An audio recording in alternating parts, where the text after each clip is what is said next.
Welcome everyone on the panel and those joining us from around the globe for Global Student Chat. Today, we will be discussing the topic of smartphones versus smart people.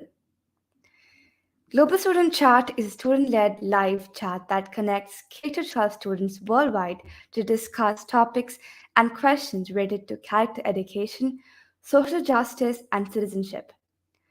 Global Student Chat creates opportunities for students to network with others, gain perspectives, build relationships with new learning partners in a literary rich environment, experience social media as a powerful platform for learning, and establish a positive digital footprint. Thank you so much for joining us. And now I request Emma, who will be explaining us how to use our back channels to get involved in the conversation. Well, warm New Year greetings to everybody tuning in from around the world.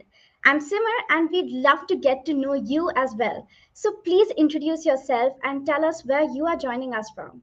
In terms of the Tech Talk, if you're viewing us on YouTube, you may connect with the Global Student Chat team by signing in with the Google account and utilizing the chat tool to ask any sort of questions and express your opinions.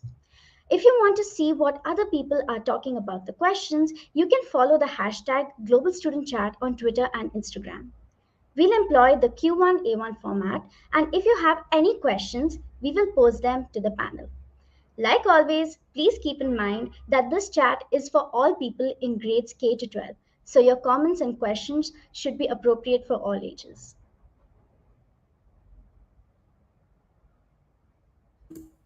Thank you so much, Sima. So let's get started with a round of introductions.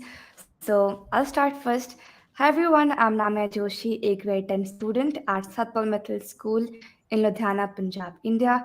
This is my second year at the Global Student Chat, and I'm very excited to discuss on the topic that we have for today. So let's have probably Rebecca. Thank you, Namia. My name is Rebecca. I am a grade 11 student at Cardinal Carter in Ontario, Aurora, and I am so excited about today's chat because I really feel like it's a very prominent in the moment issue, and I look forward to discussing it. I'm going to pass the mic on to Simar. Thank you so much, Rebecca. My name is Simar Mohanty, and I'm an 11th grade student changemaker and STEMnist hailing from Bangalore, India. And I'm super duper excited for the first ever chat of 2023. Passing the mic to Maddie. Hi, I'm Madeline. I'm a grade 8 student. This is my third year with Global Student Chat. I go to Stikine Middle School in Wrangell, Alaska, and I can't wait for today's topic. Passing the mic to Darcy. Thank you. Hi, I'm Darcy. I attend Appleby College in Oakville, Ontario, and I'm in grade 12. And I'm very excited for the chat today. And I'm also very excited to introduce our expert panelist today, Anne Collier, who is a writer, youth rights advocate, and advisor to social media platforms on digital safety and well-being. She founded and runs the nonprofit Net Safety Collaborative and has been blogging at netfamilynews.org since 1999. That's before there were blogs, and she made her own website. She works closely with researchers and other nonprofits to get young people's perspectives into policymaking on safety and well-being in tech and media. We are very excited to have you today, Anne. Thank you for joining us. Thank you, Darcy. And it is just fantastic to be here. Happy New Year to you all. And this is my first time with Global Student Chat. So I'm really excited about these questions. They're great questions. Thank you, and we're super excited to have you as well. And I'm just going to run through our norms really quick. So we will have 30 minutes to discuss 3 questions. Please be mindful that this chat is open to students in K to 12, and so all comments made during the chat should be positive and productive. Active participation from all classes is how we learn. We welcome diverse opinions. You may not agree with something someone has said, but we ask that when challenging an idea that you respectfully disagree with the idea and not the person. And of course, being respectful online includes using language that is inclusive and culturally appropriate. So I'm going to pass the mic back to Darcy, who will be introducing our questions. So our first question for today is, do our phones make us smarter or take away our capacity to think? How so? I wouldn't mind starting this question off. I found this question really exciting. So I would like to start by saying I think that this is a highly debatable topic. So I look forward to hearing from all of you guys. But I would like to say that it takes away our capacity to think in the sense that it kind of diminishes people's self-confidence in themselves because the constant reassurance of knowing you have the internet and the world's infinite amounts of dictionaries and stuff in your pocket or in your purse, wherever you carry your phone all the time, really allows people to doubt themselves because they become accustomed and constantly used to just being able to say, oh, you know what? I think I know the answer, but let me just double check because in case I'm wrong, I don't want to be embarrassed. And it's the little things like that that build up and really make people shut down on the inside sometimes. So that's why I think it's, lowering people's capacity to think. I definitely think we can learn a lot from social media. For example, on Instagram, I know there's a lot of accounts where people educate others about like genetic disorders and other disabilities, and it's really cool to learn more about stuff I never even knew existed. Like right now, we're doing a genetic disorder project in our science class, and there's some resources that are on social media.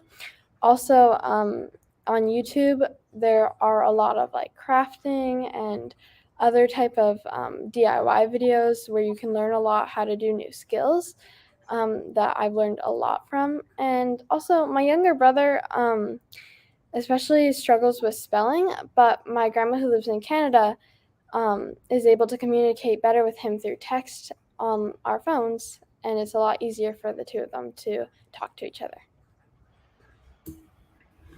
Absolutely, I totally agree with that because technology can help us in any way that we want. Because like even if you take a look around the room that you're in right now, most of us have a smartphone in our hand within arm's length or tucked into a pants pocket. And if I talk about research, like researchers have made a case that smart technology may be bad for our brain power because it is said that scrolling quickly through multiple open apps makes us unfocused. Others have said that young people lose their cognition or brain power when we make machines do the work for them. I believe that smart technology can make us smarter because what it's doing is enhancing our abilities to do smart things. It's enhancing our ability to do smart things by offloading some of the tasks to a piece of technology. And it is proven by research that our brain can remember only 5 things at one time unless we write it down somewhere to recall the piece of information. And young people now don't even remember anyone's phone number. They might know their parents, but sometimes they even forget their own phone number. So, again, all that memory storage that we devoted to remembering phone numbers, we can now use that for something else. For example, learning a new language or how to cook or draw. So, basically, it's just the way we use technology. Like Matt didn't give us so many examples. That's just the way technology can be used for the good. Just building up on the conversation, I think that the effects of using a phone on an individual's ability to think and learn can actually vary depending upon how you use the phone. Phones and other digital devices can be useful tools like for communication, like Maddie mentioned earlier, productivity and accessing different forms of information, and it can also enhance an individual's capacity to think and learn different concepts in different ways. For example, the smartphone actually provides us access to a wealth of information and resources, and it allows us to communicate and collaborate with others and enables us to complete tasks and projects in a way that wasn't possible earlier, an efficient way.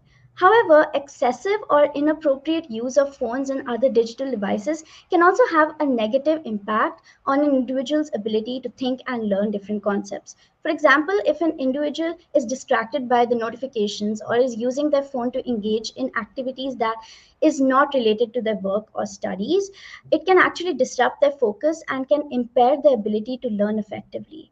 Additionally, overuse of phones can cause many physical problems as well. For example, eye strain, neck or back pain, and that stress can actually lead to your productivity getting low. And again, it affects the individual's ability to learn new things and our capacity to think. Overall, I think that it is important that individuals use their phones and other digital devices responsibly and in moderation, and they should be mindful of how they might be impacting their usage to think and learn.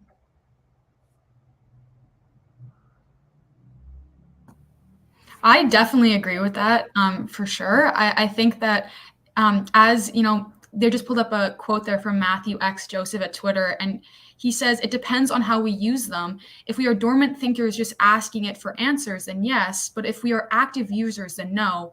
I use notes to talk and write blogs when I walk to be more efficient. And I think that's a really important point.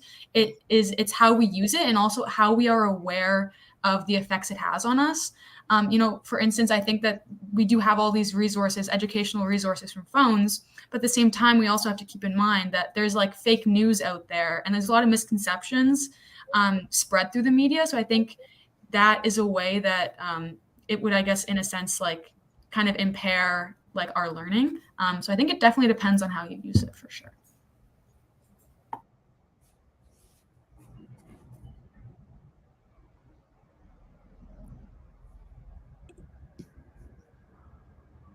Madeline, do you want to go or should I jump in?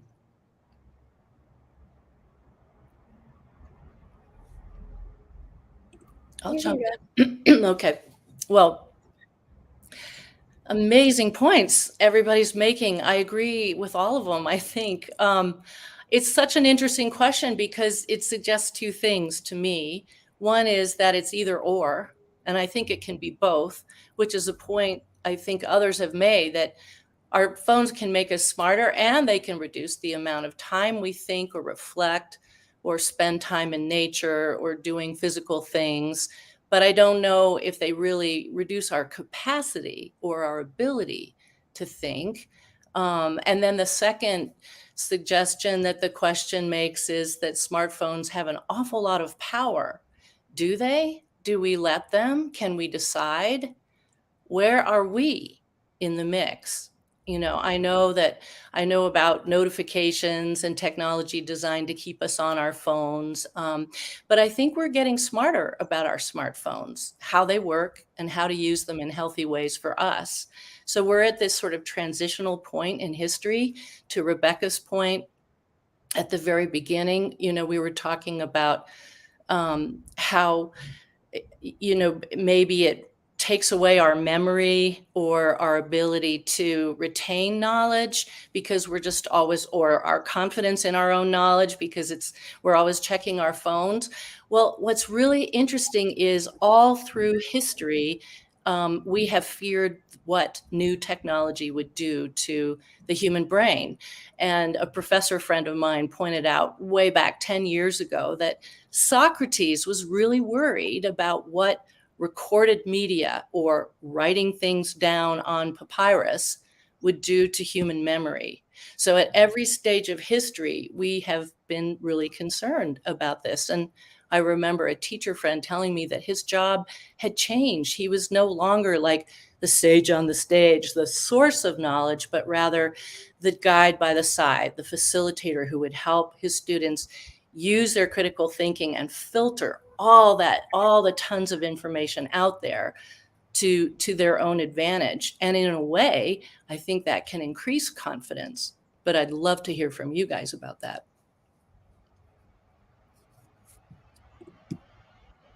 That is a very interesting point. And I think when you talk about, people that are professors and people in that teaching position and how it's changed their career, I think that's a perfect segue into our next question that we have, which is how might some of these tools alter education? So our next question is, how might the new Chat GPT AI tool disrupt education and learning? So for reference, the Chat GPT is an artificial intelligence tool which can create a response to any prompt. This includes homework questions, writing an essay with textual evidence, and even writing lines of code. That, I believe, is a really great question because we're talking about something that's coming new into the education environment.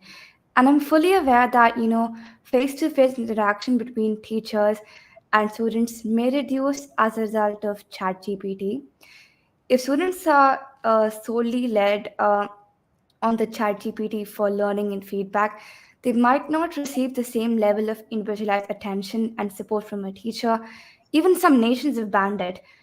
But I believe that change must be welcomed as we advance in life, whether it be school or any other sector. That is the guidance principle. Once more, it all relies on whether we use it for good or bad. If I give you some examples of how teachers can use it, it could be like to create interactive quiz games or simulations that can help students to practice and apply what they've learned, to create personalized feedback and guidance for students. For example, a teacher could ask ChatGPT to review a student's essay and provide feedback on the grammar, structure, and content. It can create interactive story prompts or writing prompts that can help students to practice their creative writing skills. Another thing is to create interactive language learning activities such as conversation simulations, and also something that I'm really passionate about, that is debating on current events like historical events or other intrusive topics. So it can pose questions and then we can have a conversation with that. So I believe that ChatGPT is going to help a lot in the education sector. Just adding on to what Namia said, I definitely believe if a kid is going to cheat, they're probably gonna find a way to cheat no matter what. But if it's like an honest kid who tries not to cheat, tries to follow all the rules, then just because there's one new way, they hopefully will not use that. And hopefully some programs will like adapt and be able to like tell if if it's been written by AI. And hopefully, this will force teachers to do less generic projects, and hopefully, teachers are going to be motivated to include more opportunities for students to be creative and voice their opinion, which could be a really helpful and great thing in the classroom. Yeah, tying into both Maddie, your point, and Namia, I think that there can be a lot of positive things that come from this new, I don't know what to call this, sorry, website we'll go with. I think teachers can really work on maybe amping up their assignments and things like that. But I also feel like it does really, as what you said, it does depend on the type of student you are. I feel like for certain people, it might be a way of diminishing education. And honestly, congratulations to whoever came up with this, but clearly they were able to individually and independently come up with this because growing up in school, they were able to practice. Because as we know, practice makes perfect is the famous saying. And homework and assignments and these things that this new software device can do for students is taking away the practice part of it. And without practice, you can't really learn and retain as much as you would with the consistent way of critiquing and stuff like that. So I really feel like there's pros and cons to both of this. It mainly just depends on the type of person you are. I completely agree with you over there, Rebecca. I think that this new tool of Chat GPT is a quite interesting one, and I can still imagine the excitement that it would bring it if it was actually introduced in our classrooms today, and our teachers were actually using it on our smart boards and teaching using it. Ooh, that would be interesting. And I think that there are so many ways in which it could be potentially used to disrupt education and learning. I think that Chat GPT could be used to provide personalized learning experiences to students, as it can, tailor content and instruction to individual needs and abilities. This could lead to more effective and efficient learning. Also, it could be used to automate certain tasks and processes in the field of education, such as, grading assignments or providing feedback to students, as it was mentioned in one of the points earlier. This could actually allow teachers to focus more on the high level task and could also save time of both students and teachers. It could be used to facilitate remote learning, which was a big high, especially during the pandemic, and we learned so much from that time. And it could potentially change the role of teachers in education by shifting the focus of traditional lectures to more interactive and personalized learning experiences. But like Rebecca mentioned, that there are many pros and cons to this technology tool. We must be mindful about the possible hurdles that we might encounter while putting this to use. For example, There can be a concern with respect to the human element of teaching and unequal access to these technologies. There can be potential bias in the algorithm that drive them, and even the concerns about job displacement and the quality and quantity of education that we get from such tools. Overall, I think that the potential impact of Chat GPT on education and learning will actually depend on how it's implemented and used, and it is important to consider both pros and cons, like Rebecca mentioned earlier. I definitely agree with everything that's been said. I think Maddie brought up a really interesting point, just in the sense that, this almost pushes teachers to like want to have more creativity and like smart stuff, like some higher order thinking assignments and stuff, because I feel like this development of technology is almost inevitable.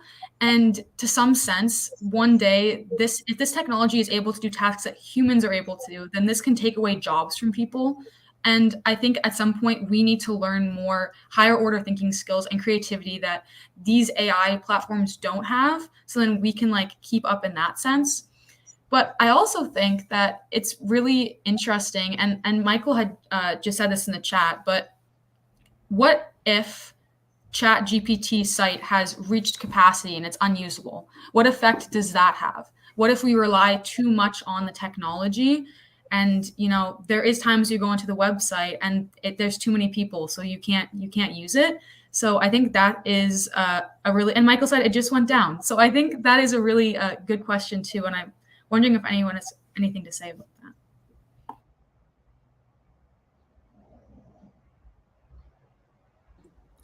Well, I think it could create a kind of dependency. And, so when people are sort of exercising their negativity bias, which we all have, they instantly go to cheating and they think it's sort of the new plagiarism. And certainly that's a possibility. But it's not plagiarism technically, because you're not stealing anybody else's work. You would be just stealing your own learning, stealing from your own learning. As you guys pointed out, there's a learning process to writing a paper or an essay, and you would be cutting out all of the learning part to get to the end product instantly.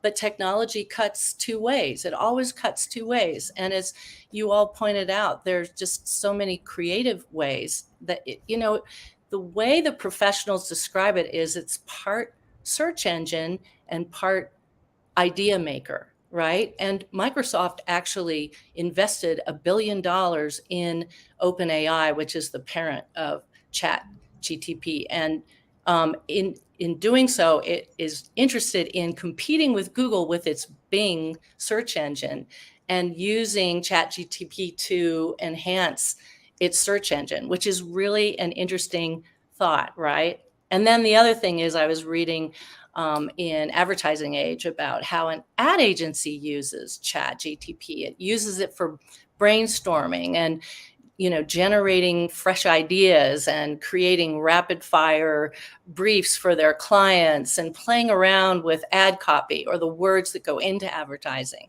So it also can be an incredible, on the one hand, an incredible sort of brainstorming and creative tool for collaboration in the classroom. And then it can also be a kind of training for future creative work in the business world. And on top of all that, it could also be an incredible tool for teaching and learning media literacy, right? That is very cool. I didn't even realize that it had all those uses, which I think is really cool to know. Thank you for sharing. So for our final question, kind of going back to that whole dependency piece, is what if there were no more smartphones tomorrow, and what impact would that have on you? I wouldn't mind starting this question off. I believe that if I woke up tomorrow and there were no phones, I would feel super disoriented and disconnected, especially because growing up in this generation, I've never known a time in my life where I haven't had easy access to just the internet. Or if I wanted to talk to my friends, I would just, instead of, ask my parents if I can go over or if I can go for a walk with them, I would just pick up my phone and call them or send them a text. And a lot of our things have now become completely reliant on cell phones and laptops and devices, like paying methods as well. A lot of people have their entire wallet in their phone, just swipe it on something and you can pay for things. So I feel like there would definitely be a huge setback if we were to wake up tomorrow. There wouldn't be phones. We'd have to start from scratch in a lot of different ways, and it'd be a huge adjustment for, again, people like of this generation that don't really know anything else. And I would also definitely be sad because knowing that I have my phone with me all the time, I don't feel the inclination to have to print my photos and memories. So I have photos that date back from 5 or 6 years ago with friends I haven't seen in years. And I'd be really sad if I woke up and I just didn't have access to those pictures and those videos and just fun moments anymore. So, yeah. Well, as the old person in the room, I'll jump in here and just tell you, because, I didn't grow up with smartphones. In fact, I had been an adult for quite a while when they arrived on the scene. And I can tell you that, we wouldn't have instant access to each other anytime, anywhere, or instant access to information or entertainment to help or support.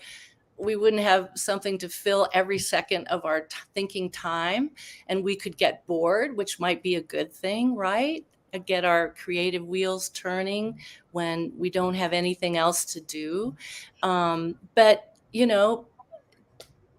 I remember when I was in high school and my mom was supposed to pick me up and she was very, very late. I think I waited about an hour and I didn't have any change for the payphone that was outside the front door of the school. School was out, everybody was gone. And so I didn't even have a way to call her, but she wouldn't have been home anyway, which is the only place I could reach her because she was in the car. So, there was that hour of not knowing how I would get picked up or where my mother was, or, things like that, sort of scary things could happen back then when, something like over 90% of young people now have smartphones. So they have access to help and support, whether it's family or mental health care professionals or peers, right? So it cuts both ways once again. And I think it would be good and bad in a lot of ways.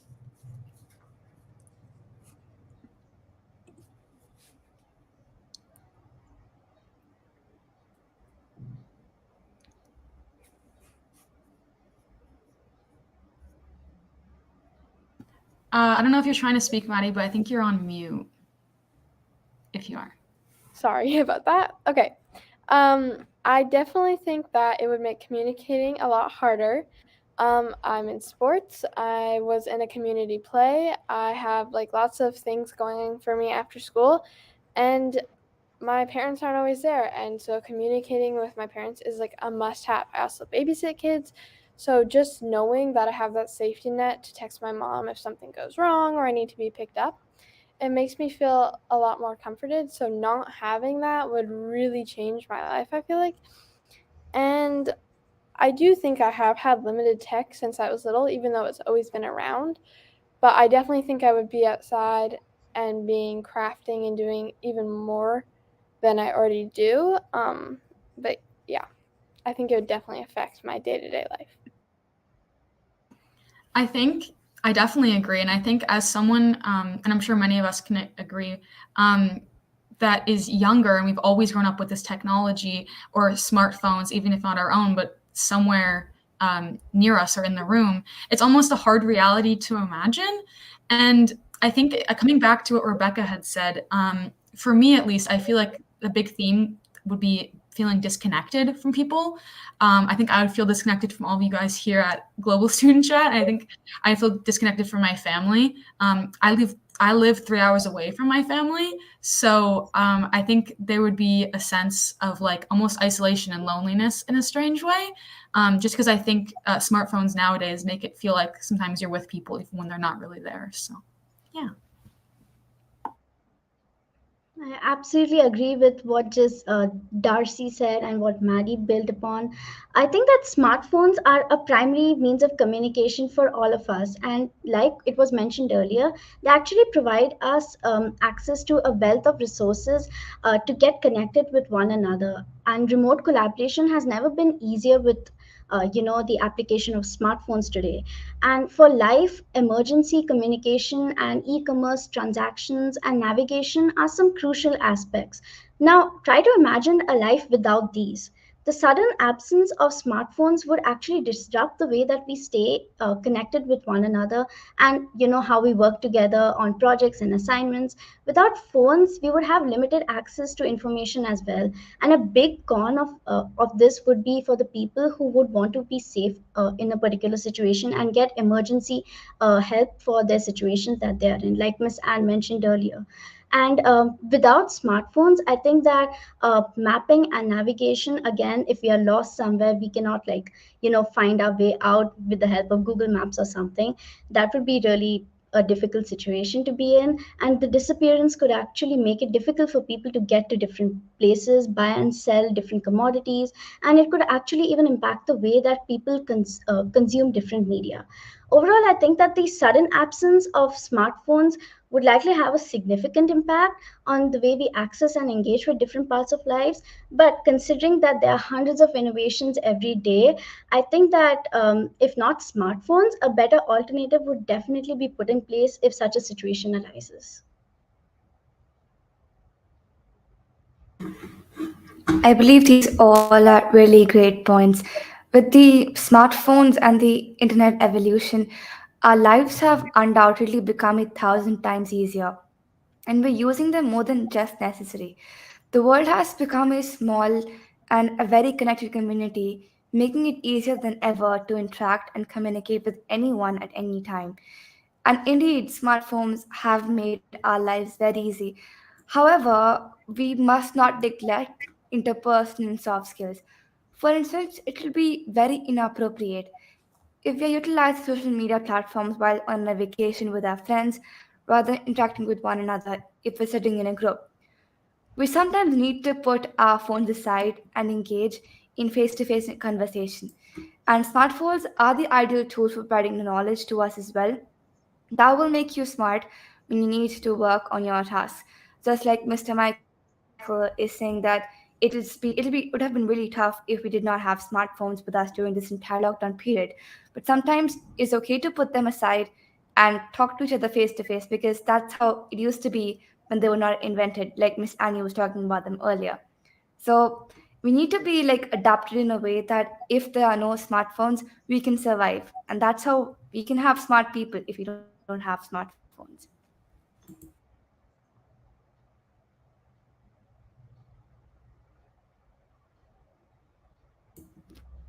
All right, so it has been really great to have you all here. And thank you everyone for joining us for the Global Student Chat Live broadcast. Thank you so much to our student team, that is Rebecca, me, Madeline, Simmer, and also a very grateful thanks to our special guest today, Miss Anne Collier. And also coming to the Social Media Ambassador program, are you a digital leader or you want to become one? Global Student Chat is always seeking student social media ambassadors. This information can be found on globaledsschat.com, and we are always looking for students who excel or looking to grow their digital leadership skills. Please keep the conversation going by answering our slow chat for the rest of the month. Be sure to use the hashtag Global Student Chat hashtag so our team can interact with you. Please follow us and connect with us on social media. Our website is globaledsschat.com, Twitter and Instagram, Global Student Chat. Watch for details about next month's chat, which will be posted on the website on the first of each month. The next Global Student Chat Live will take place on February 7th. Thanks again for joining us. See you online.